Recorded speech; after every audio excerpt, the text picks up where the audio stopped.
C'est Pas ici, un thriller à suspense de Rachel Blackwood, tome 7, écrit par Blake Pierce, lu par Audrey. Prologue. Perdu en mer. Enfin, pas vraiment perdu. Cheryl apercevait la côte texane depuis la plateforme métallique sur laquelle elle titubait, mais les lumières clignotantes du rivage et des phares s'estompaient, voilées par le temps qui se gâtait. Pourtant, elle était bel et bien perdue. La tempête hurlait autour de Cheryl, plaquant ses cheveux roux contre son crâne tandis qu'elle avançait sur le caillebotis du derrick pétrolier. Des embruns lui fouettaient le visage et lui piquaient les yeux. Elle cligna rapidement des paupières, scrutant l'enchevêtrement labyrinthique de tuyaux et d'engrenages qui se découpaient comme des squelettes dans la pénombre. Ses doigts se crispèrent sur la bandoulière de son sac en toile, trempé par le déluge. « Jake !» cria-t-elle dans le vent, sa voix à peine audible dans le grondement du tonnerre. Seul le hurlement lugubre de la tempête lui répondit. Elle était venue sur le petit bateau pour faire une surprise à son petit ami. Ils avaient passé la soirée ensemble. Ils devaient vérifier quelques jauges, puis revenir. Mais ils n'étaient jamais revenus. Elle s'était égarée, et maintenant, elle n'avait pas réalisé l'immensité du vieux derrick rouillé. Elle ignorait qu'une structure aussi ancienne fût encore en service. Elle avança, ses chaussures à semelles en caoutchouc glissant sur la surface traîtresse. Chaque pas était un pari contre les éléments. La pluie s'abattait sur elle sans relâche, transperçant sa veste légère, collant ses cheveux à son cuir chevelu. Elle sentait le goût de la mer sur ses lèvres, amer et froid. Jake ? Son appel était plus faible maintenant, incertain. Son nom s'évanouit, englouti par la tempête. Cheryl plissa les yeux, essayant de se remémorer la disposition des lieux qu'il avait décrites lors de leurs appels nocturnes. Les toilettes devaient se trouver près des quartiers d'habitation, un petit havre de confort au milieu de ce paysage industriel austère. Son besoin la pressait, malgré le froid qui lui glaçait les os. Il était censé être du côté sud de la plateforme. Non, nord. La poupe ? Non, ça c'était pour les bateaux. Zut! Elle aurait dû insister pour qu'ils se retrouvent sur le rivage, dans ce petit restaurant de sushi qu'elle avait déniché. Elle trébucha, sa main s'élançant pour agripper une rambarde froide et humide. Son souffle se bloqua dans sa gorge, coupé par la brutalité du mouvement. La peur lui noua l'estomac. Elle n'était pas invitée, elle n'était pas la bienvenue. « Bon sang !» marmonna-t-elle en se redressant. La structure gémissait sous l'assaut de la tempête, une cacophonie qui faisait écho à sa panique grandissante. Où était-il ? « Jake, je t'en prie !» Cette fois, son appel ne rencontra que le silence, un vide là où son rire aurait dû résonner. Cheryl continua d'avancer, chaque pas motivé par le besoin de le retrouver, de voir son visage, de s'assurer qu'il était sain et sauf. L'environnement impitoyable se moquait d'elle, à 1000 lieues de la sérénité de son studio de yoga. Ici, point d'équilibre ni d'harmonie, juste le chaos de la nature et de la machine enfermée dans une lutte éternelle. Ses mains trouvèrent une porte dont le métal était froid et inflexible. Elle poussa de toutes ses forces, les épaules tendues, les muscles protestants. La porte céda dans un grincement réticent, révélant la pénombre de l'intérieur. L'odeur âcre de l'antiseptique lui piqua les narines, un contraste saisissant avec les effluves omniprésents de pétrole et d'eau de mer qui régnaient à l'extérieur. « Il y a quelqu'un ?» Sa voix se répercuta sur les murs carrelés, un son creux dans l'espace exigu. Elle chercha à tâtons un interrupteur, la petite victoire de la lumière électrique vacillante, lui apportant un bref répit dans l'obscurité. « Jake, tu es là ?» appela-t-elle à nouveau, le cœur serré par l'absence de réponse dans la pièce vide. Seule, elle fit face au miroir au-dessus du lavabo, le reflet d'une inconnue la fixant, des yeux noisettes écarquillés, une peau pâle encadrée par des cheveux couleur rouille, une femme hors de son élément. Prenant une profonde inspiration, elle se détourna de son propre regard, s'enfonçant à nouveau dans la fureur de la tempête. Elle réalisa qu'elle n'avait plus envie de partir. La pluie s'abattait sur la plateforme alors que Cheryl s'aventurait dans la tourmente. Elle avançait prudemment, ses mains frôlant des récipients métalliques froids et luisants d'humidité. Le mugissement du vent et la colère de la mer se fondaient en un assaut incessant sur ses sens. Des éclairs fendaient haut le ciel, projetant des ombres brèves et sombres sur l'étendue du derrick. « Jake ?» Sa voix fut emportée par le vent, perdue dans la cacophonie de la tempête. Un éclair de mouvement attira son attention, une silhouette se faufilant entre deux conteneurs. Sombre, indistincte, son cœur s'emballa. « Qui est là ?» Pas de réponse, juste le cliquetis des chaînes et le gémissement du métal tendu. Elle fit un pas en avant, ses baskets glissant sur la surface humide. La silhouette réapparut, plus proche maintenant. Une main se leva, le faisceau d'une lampe de poche traversant l'obscurité. La lumière blanche inonda la vision de Cheryl, l'aveuglant. Elle leva un bras pour se protéger les yeux. « Arrêtez !» Son ordre était ferme, mais sa voix tremblait. La silhouette ne prêta pas attention à l'appel. Des pas lents résonnaient sur le pont d'acier, délibérés, mesurés. Chaque foulée était une déclaration d'intention. « Qui êtes-vous » demanda-t-elle en plissant les yeux face à l'éblouissement. « Jake, ce n'est pas drôle. » Mais non, trop grand pour être Jake. Le contremaître ? Non, il dormait hors de la plateforme. Le silence fut sa seule réponse, ponctuée par l'avancée régulière des bottes sur le métal. La lumière persistait, oppressante, sentinelle inébranlable dans la nuit chaotique. Le souffle de Cheryl se bloqua dans sa gorge. La peur, vive et glaciale, lui étreignait la poitrine. L'éclat de la lampe torche dansait encore dans sa vision, une image rémanente qui obscurcissait l'étendue sombre du derrick. « Jake !» appela-t-elle à nouveau, mais cette fois son cri fut englouti par le hurlement de la tempête. La plateforme sous ses pieds était devenue un piège, la fureur de la mer une frontière infranchissable. Ses baskets claquaient contre le métal trempé, tandis qu'elle s'éloignait du faisceau lumineux qui l'avait épinglé comme un papillon sur une planche. Des bruits de pas firent écho aux siens. Plus rapide, plus vorace. Une course-poursuite s'était engagée et Cheryl était la proie. La panique l'envahit, la propulsant en avant alors même que le vent secouait sa frêle silhouette. Elle était prof de yoga, pas sprinteuse, mais la terreur lui donnait une vitesse insoupçonnée. Son pied heurta une plaque glissante. Le pont détrempé la trahit et elle dérapa, les bras tournoyants pour retrouver l'équilibre. Le métal s'entrechoquait sous elle tandis qu'elle luttait pour rester debout. Mais la gravité l'emporta.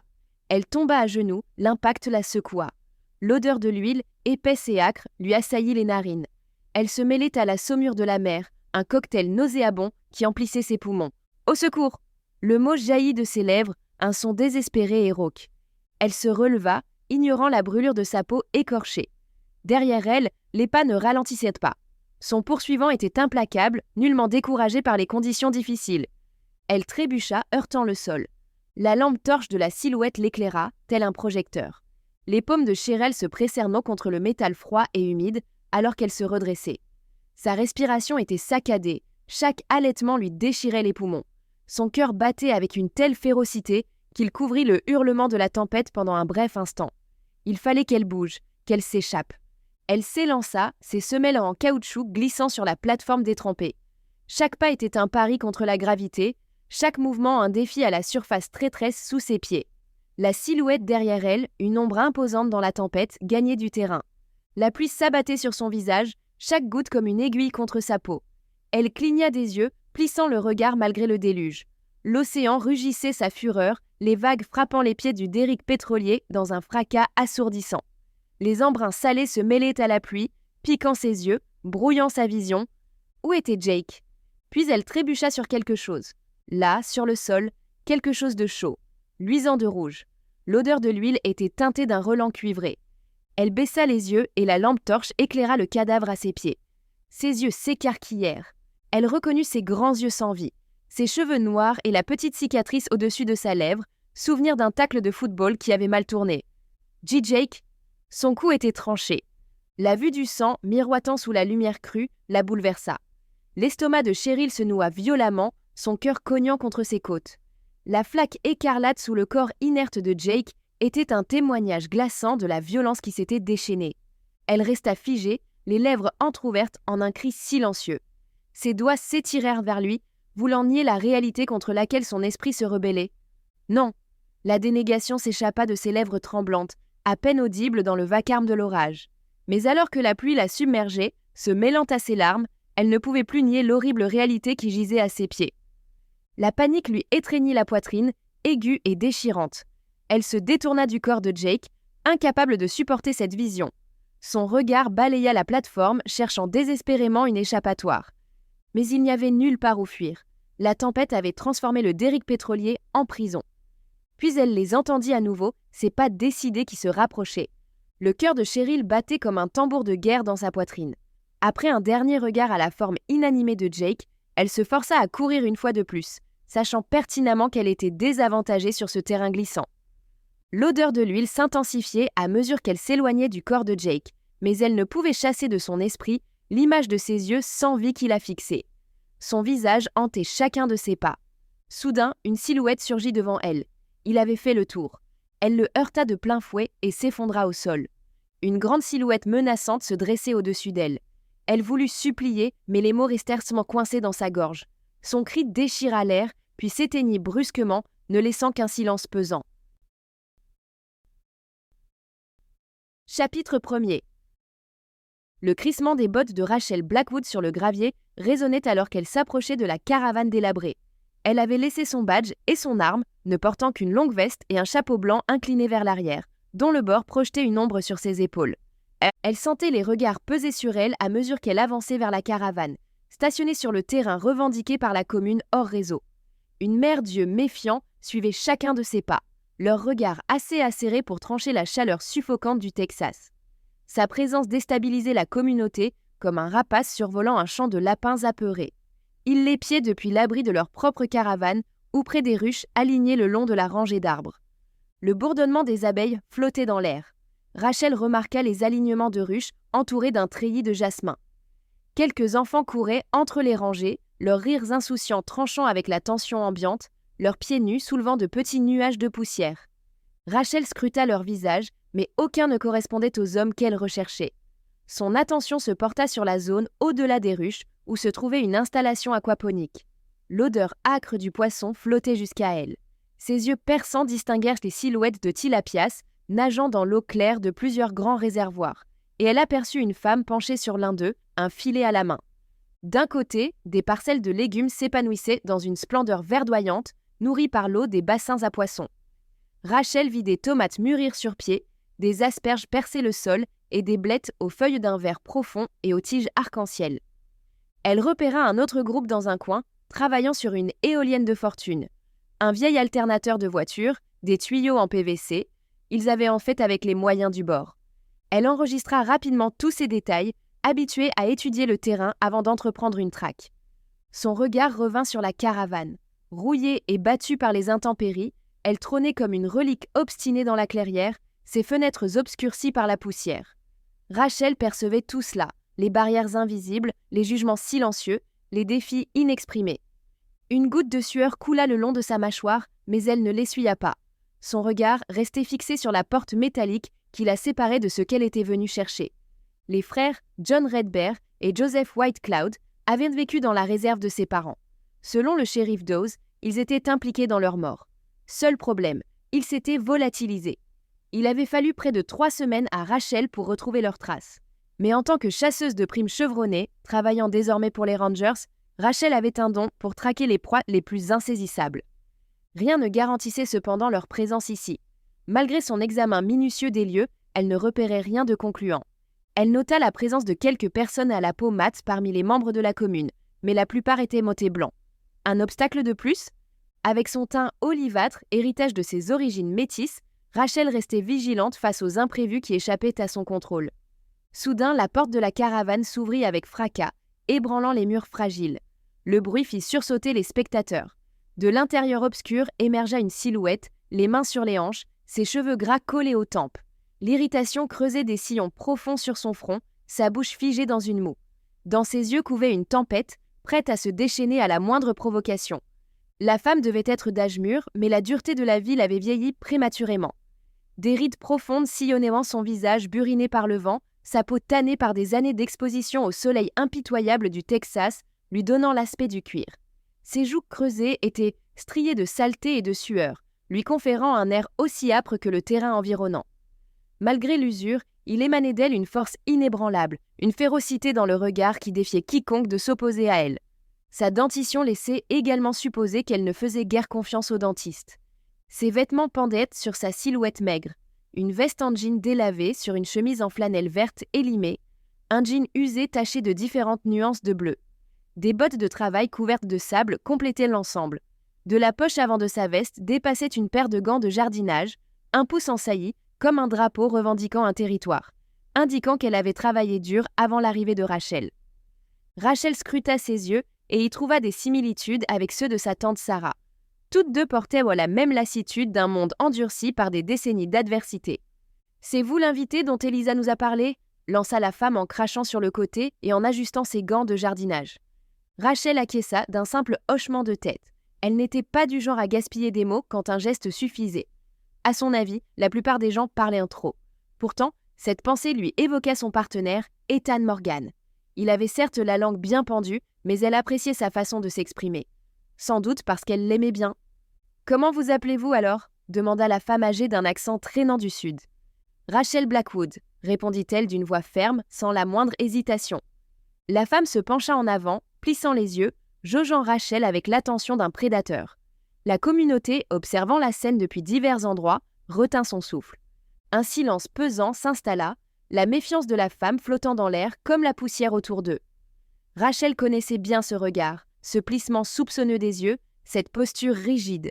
C'était le signe universel de quelqu'un qui avait eu trop de démêlés avec les forces de l'ordre. C'est pourquoi Rachel avait laissé son badge au pied de la montagne, dans le véhicule qui l'attendait. On avait fermement conseillé à Elisa, la sœur d'Ethan, de ne pas mentionner quoi que ce soit en lien avec la police. Elisa, que Rachel n'avait jamais rencontrée mais qui aimait son frère, avait vécu quelques années dans cette communauté. Il lui faisait confiance et Elisa faisait confiance à Ethan. Le regard de Rachel balaya les alentours par-dessus l'épaule de la femme, scrutant les visages qui apparaissaient derrière les rideaux sur les marches des caravanes voisines. Elle cataloguait les traits, les comparant aux images mentales de Jean Ours Rouge et de Joseph Nuage Blanc. Un nez trop droit, des pommettes trop basses, ce n'étaient pas eux. Un silence momentané s'installa entre elles, aussi lourd que l'humidité de l'air texan. La femme changea de pied d'appui sur les marches grinçantes de la caravane.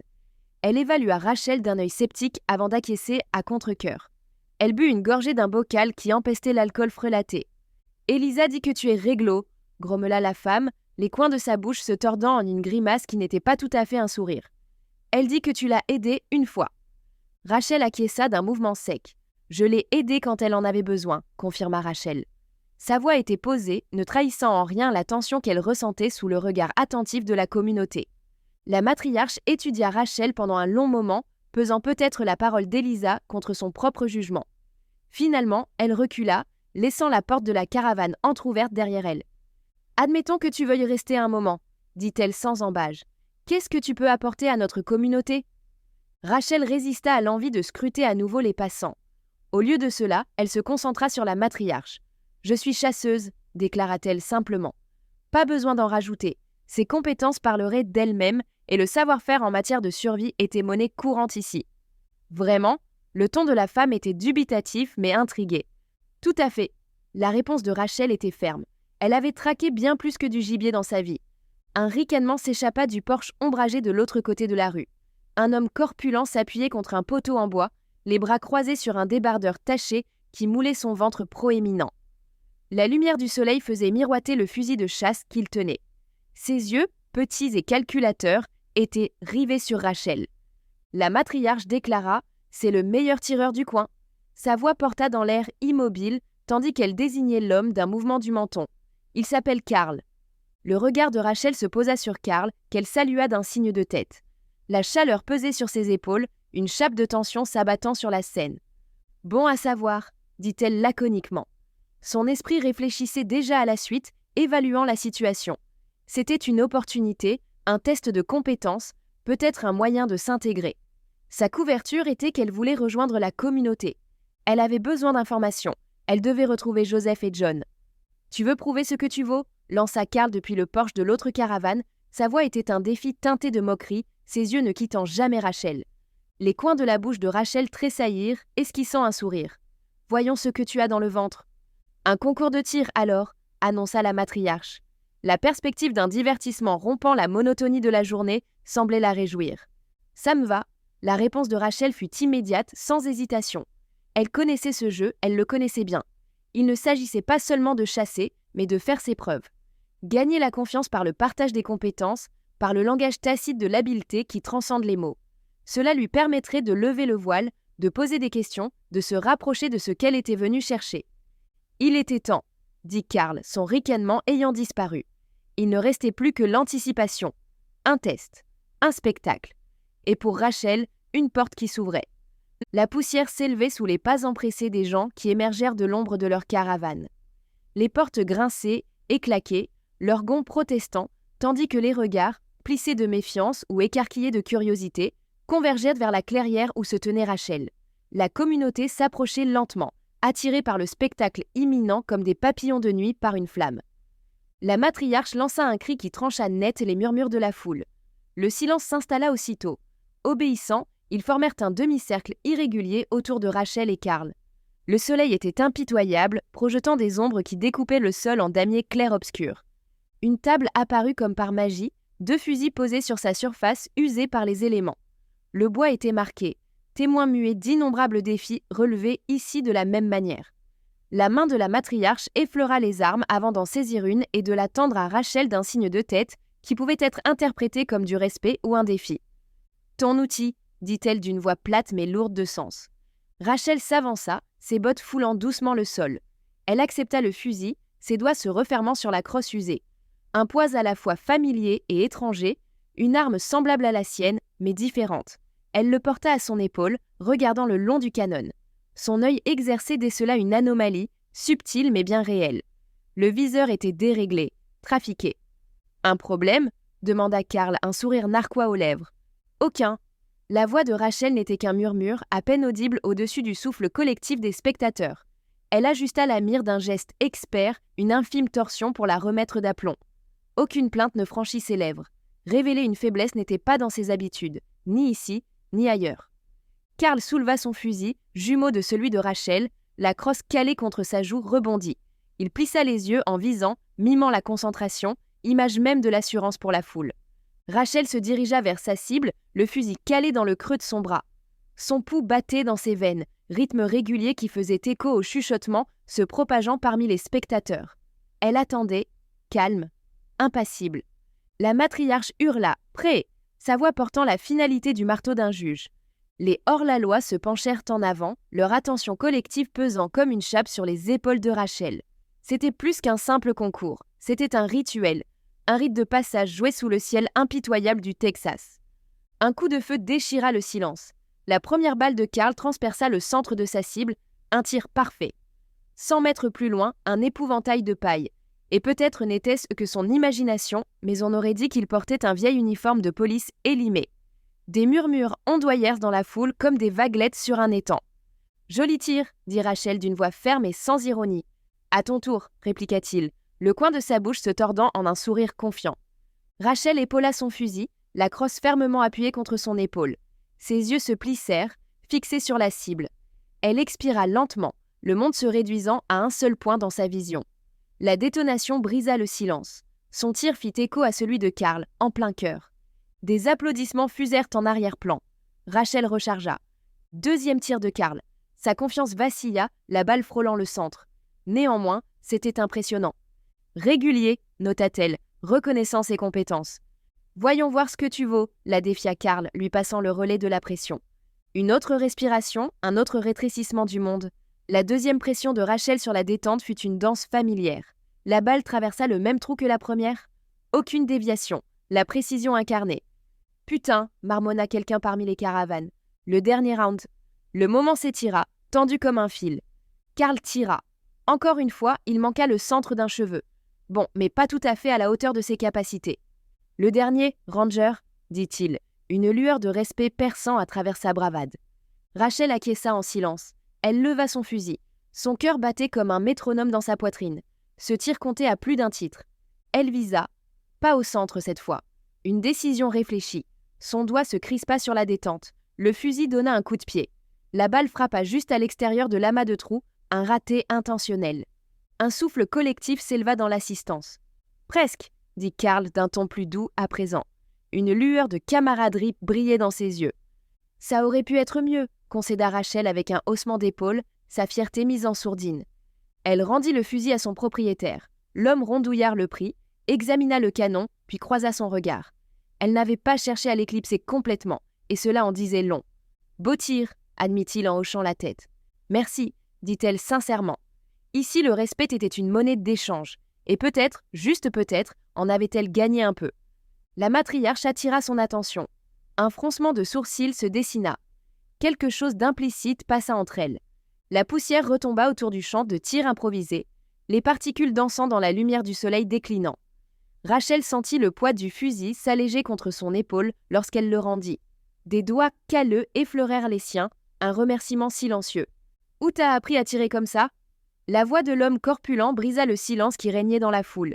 Il se tenait les bras écartés, son sourire narquois remplacé par un air intrigué. L'entraînement, répondit sèchement Rachel. Le mot resta en suspens entre eux, dépouillé de tout artifice. T'as dû avoir un sacré prof. Il s'essuya le front du revers de la main, laissant une trace sur sa tempe. J'ai appris auprès de quelques personnes au fil du temps, dit-elle. Son regard balaya l'horizon sans se fixer sur quoi que ce soit. John Redbear, Joseph Whitecloud. Jamais entendu parler. Sa réponse fut prompte, sans hésitation ni signe de tromperie. Des tireurs du coin, de bons profs. Rachel garda une voix égale, même si ses questions intérieures tournaient à plein régime.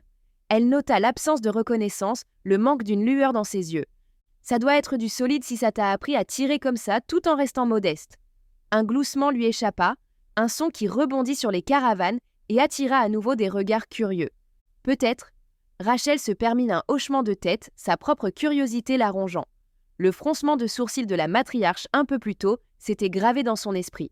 Ces gens en savaient plus qu'ils ne le laissaient apparaître. Elle en était certaine. Mais pour l'instant, elle laisserait l'illusion de la camaraderie perdurer encore un peu. Le soleil projetait de longues ombres sur le sol poussiéreux. Le regard de Rachel se posa sur la matriarche, saisissant la courbe de sa bouche, le pli subtil entre ses sourcils ridés. Une conversation silencieuse flottait dans l'air, chargée de vérités inavouées. Quelque chose ne va pas ? La voix de Rachel trancha la tension, nette et précise. Vous connaissez les frères ? Joseph et John ? Rachel acquiesça. Et vous ? La matriarche ne répondit pas, elle se contenta de hausser les épaules et de tourner les talons. Rachel voulut interpeller la femme. Elle connaissait ses noms, elle connaissait les frères. Savait-elle quelque chose sur la mère de Rachel ? Mais avant qu'elle ne puisse l'appeler, la poche de Rachel vibra. Ethan. L'appel résonna 2 fois contre sa cuisse avant qu'elle ne sorte le téléphone et ne décroche. Blackwood. Ray, on a une affaire, dit la voix d'Ethan, l'urgence transparaissant dans chaque syllabe. Bien reçu. Elle ne répondit pas trop vite, consciente des oreilles aux aguets qui tentèrent de capter des bribes de sa conversation. J'ai besoin de toi au poste, tout de suite. Pas de place pour les questions. Compris. Elle raccrocha et glissa le téléphone dans sa poche. La tension dans sa poitrine se relâcha. Un signe de tête à la matriarche, une inclinaison formelle. Merci pour votre accueil. Rachel tourna les talons, ses pas avalant rapidement la distance jusqu'à son véhicule. Les regards des habitants s'accrochaient à elle comme des ronces. Elle voulait faire demi-tour, exiger de la matriarche qu'elle révèle ce qu'elle savait. Mais Rachel avait joué la carte de la patience jusqu'à présent, et elle n'obtiendrait rien en se précipitant maintenant.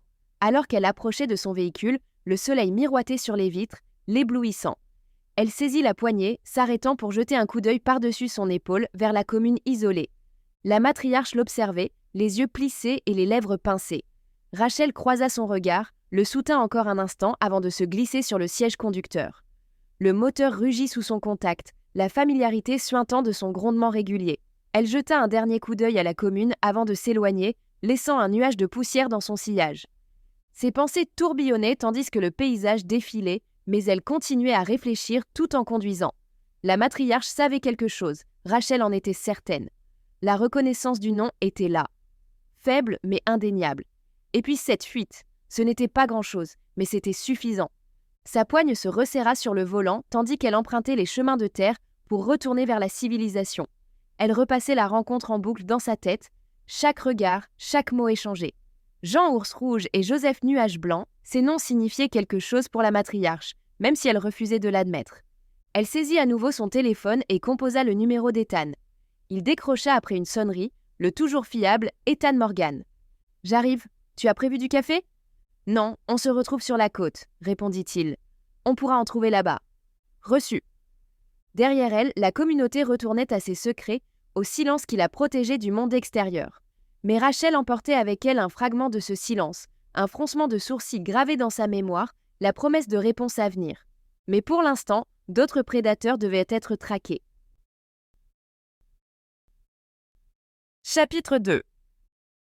La pluie martelait le quai où se tenait Rachel Blackwood, le regard rivé sur la silhouette qui se découpait sur l'étendue grise du golfe.